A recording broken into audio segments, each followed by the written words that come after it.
আজকের এই বিশেষ আমন্ত্রণ রক্ষার জন্য কাল বিলম্ব না করে অফিসের গাড়ি নিয়ে বেরিয়ে পড়ে ঝটপট চলে এলাম এই স্কুলের মাঠটা কিন্তু বেশ বড়। আর এই যে রঙ্গোলিটা দেখছো, এটা দেখে তো আমার জাস্ট মন আটকে গেল। তারপরে তো বাচ্চাদের খেলা দেখছিলাম, আর এই জিমন্যাস্টিকটা জাস্ট ওয়াও। এরপর মঞ্চে চন্দন, ফুল, ব্যাজ, উত্তরীয় আর স্মারকের মাধ্যমে আমাকে দেওয়া হলো উষ্ণ অভ্যর্থনা। আমি তো পুরো আপ্লুত হয়ে গেলাম।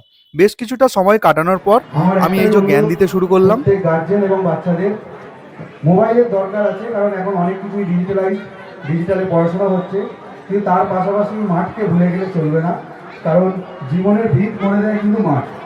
চলো, অনেক তো জ্ঞান দেওয়া হলো, এবার এই ছোট ছোট বাচ্চাদের হাতে পুরস্কার তুলে দিই। এদের পুরস্কার তুলে দিতে দিতে আমার ছোটবেলাকার কথা মনে পড়ছিল। তখনও আমি এই খেলায় অংশ নিতাম, আর কখনো কখনো পুরস্কার জিতেছিলাম। তো যাই হোক, সকলকেই তো পুরস্কার দিয়ে পুরস্কৃত করলাম। আর কি, একটা সুন্দর সময় কাটিয়ে সকলকে টাটা জানিয়ে অফিসে ফিরলাম, কাজ আছে তো।